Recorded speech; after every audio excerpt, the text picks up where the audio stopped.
Dave has returned. Nice to have you back. Jimmy, look, I just want to pick up on what Amorim was saying there, because obviously he got public backing from Ratcliffe, and since then it feels like he's, really kind of been able to relax in the job. And perhaps before then he was under so much scrutiny that he couldn't quite, settle in. Give us a little bit of insight in terms of that, you've managed the owner-manager relationship, and how important is it to get the backing? The owner-manager relationship is the most important relationship in the club for the manager. But when an owner comes out and says he backs the manager, that is where the manager needs to start worrying. No, majority of the time. Yeah, I hear you. Look, he's gone to Liverpool, great match, great result.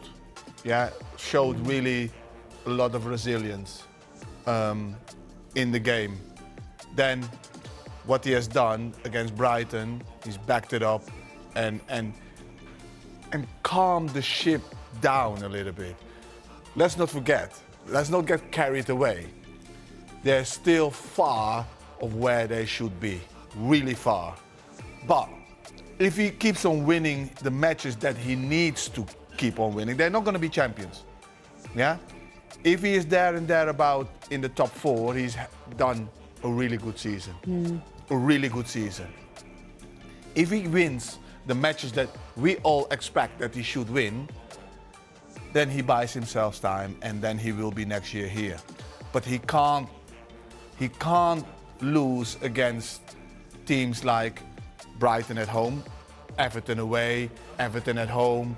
Those kind of matches he needs to win, with all the respect to those teams.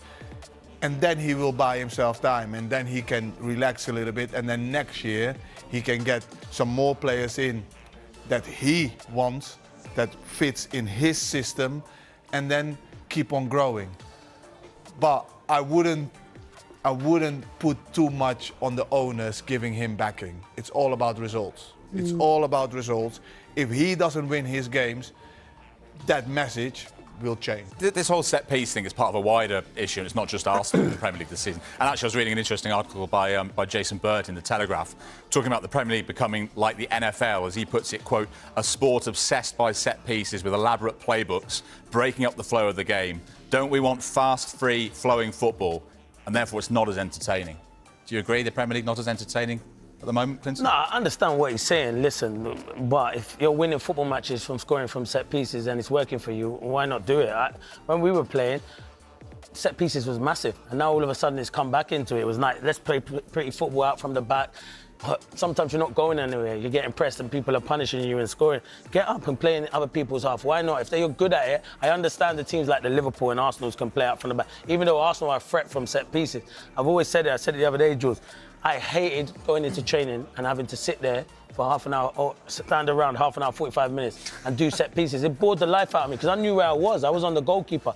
But you need to do that. Yeah, but they're a bit more complicated now, Clinton. Yeah. No, but they are more complicated. On the goalkeeper. No, but they are complicated more. They are better now. That's what I'm saying. They do work. So people are saying, oh, yeah, it's ruining the game. But if you think Arsenal, if they win the Premier League and most of their goals will come from set pieces, their fans will be disappointed. Absolutely no chance. But it's not ruined, in my opinion, it's not ruining the game. Exactly. Because people were moaning last season or the season before last that they was bored about watching Man City. Yeah, exactly. Playing short pass.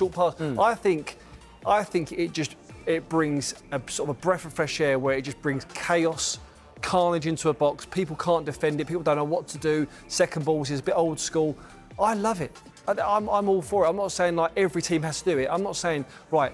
So if for instance, if Brighton haven't got someone that can throw the ball into, launch the ball into the box, don't do it. I mean, don't throw it and embarrass yourself, and it is like a wimp throw that just goes like 10 yards. I mean, only do it if you've got the artillery to do it. You know who would have been good in this day and age? Oh, Rory's the lad, brilliant, unbelievable, because he could throw it. But Stoke were good at it.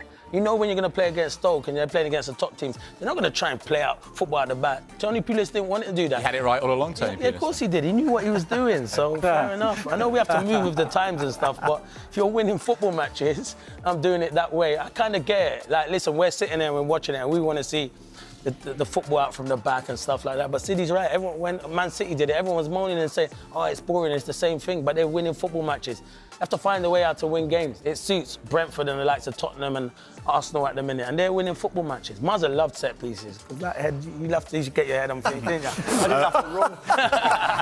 and just not taking them. But I think his energy, his work rate, his desire is what you need to be a Man United player. And yeah, I did say it, and I was a little bit unsure. But I think what he's shown is he belongs there. You know, there's been obviously Cunha coming in, great to see him get his goal, and but he's been consistent with his performances. I think that's the main thing. And if you're consistently getting the right positions, getting chances, you know, you will score. What was it, 20 goals last season he scored for Brentford, and now he started. When you're a forward, you score goals. You enjoy scoring goals, and that feeling keeps going. And that's why you see players going on streaks. You know, going on streaks of scoring 8, 9, 10, 11 goals in a bounce. When then maybe when they don't score for a few games, and his confidence is very high at the minute. And hopefully that continues, because you know he's been certainly the best signing for Man United this season. But when you win the Premier League, that's what happens. And teams try and figure out your weaknesses, and it looks like a lot of teams have done that this season. And you need to adjust, you need to adapt. We spoke about this with Amorim. You need to adapt, and you need to be ready for teams maybe trying something a little bit different against you, and Liverpool haven't figured it out yet. So and also it goes back to the confidence again. Man United have found the confidence to help them kick on, and Liverpool are in a bad place at the minute. And when that happens, I can't explain it. It's so difficult. You don't know how to get out of it. You can see the goal, and then straight away you're thinking, oh, where we go again. It's such a hard thing to get out of. The best thing is to simplify things, I think, for each player, the manager. Simplify the performance, simplify what you're doing, and normally if you've got better players you win the game, but it's not that easy.